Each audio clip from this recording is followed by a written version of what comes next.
there! I'm the man about dessert. I'm the man, and this is your dessert. Today I will be decorating a blackout chocolate s'mores cake. I hope that you enjoyed the decorating process and learned something along the way. What I have pre-prepared before we started decorating is some crushed Biscoff cookies as the graham crackers, 2 8-inch blackout chocolate cakes, my favorite recipe, and a whole big batch of marshmallow Swiss vanilla buttercream. If you'd like to learn how to make this buttercream without the marshmallow added, please take a look at my video that I've already made on it. Maybe you can learn how to make it and enjoy it just as much as I do. Finally, for the tools, I have my handy-dandy cake spinner, my flat scraper, my angled spatula, my rubber spatula, you never know when you need one, and my final drawn-out design on how I'd like the cake to look. Now the first step to making this beautiful cake is we're going to grab one of our wonderful cake layers, very carefully using our cake lifter. Now I employ, I'm going to turn around here, I use these cake bands. They are wonderful, wonderful tools to put around your pans, make sure they're damp. They make sure the sides stay nice and soft, and they make sure the top stays nice and level. And most of the time, you don't even have to level the cake once you're done with them. I swear by them, they're amazing. I found them on another YouTuber that I watch. Oh, they're definitely a wonderful investment if you want to make cakes. I am going to put another layer of Swiss buttercream on top of this. It's a nice hefty scoop. I could use a lot more. And like I said, this is a marshmallow buttercream. What I ended up doing differently from my normal Swiss buttercream is I added about a full giant jar of marshmallow fluff to the end. I made the buttercream same as I always do, and just one nice big jar of marshmallow fluff at the end to give it that extra pizzazz, that marshmallow undertone that you'd really want. Now this is quite a tough cake. I mean, yes, it's light and yes, it's airy, but this cake is on the tougher side, so I can actually afford to work the buttercream to where I want it to without ripping the cake, or worrying about ripping the cake. Unfortunately, the perfectionist inside me is coming out, and I gotta stop, because this is just absolutely perfect. We've got a nice thick layer. We're going to take some of our Biscoff crumble it nicely over top. Make sure it's a nice even coat. I want every bite to be full of graham crackery goodness.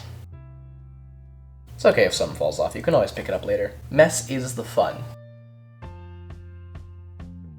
Now that our graham cracker crumble is in the middle, we're going to now add another little secret ingredient. We're going to sprinkle on a bunch of mini marshmallows throughout this whole entire layer, making it a double marshmallowy goodness.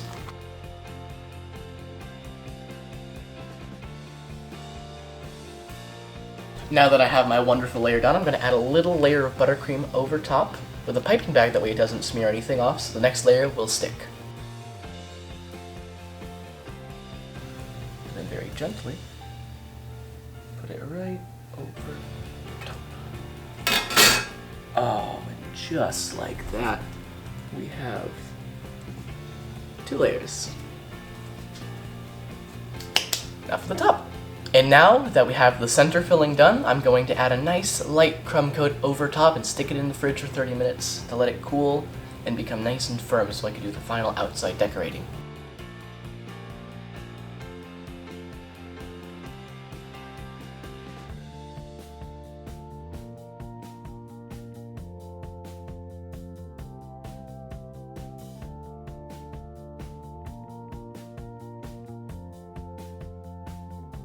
And just like that, we have a crumb coat to go sit in the fridge and chill.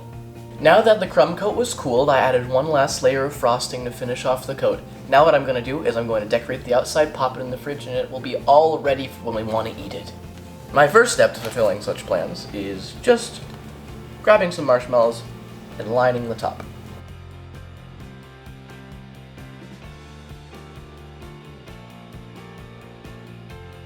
And boom, perfectly, we now have a nice little marshmallow crown for our cake. Next off, I'm going to make 1 and 2 more rings consecutively on the inside.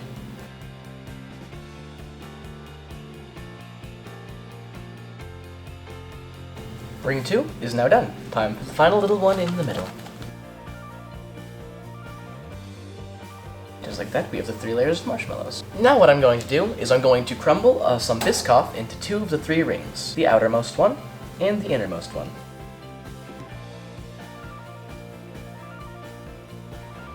And now we have chocolate sauce.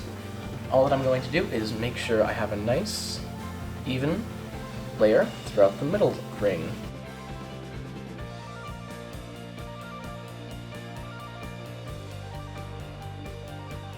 And there we have it. A beautiful, decadent, delightful, delicious s'mores cake. I hope you enjoyed decorating alongside me, and I hope that you've learned something about decorating that you can employ yourself the next cake that you want to decorate on your own. Thank you so much for watching. I'm the Man About Dessert. I wish you a sweet, wonderful day. Also be sure to like, comment, and subscribe, and check me out everywhere else. Alright,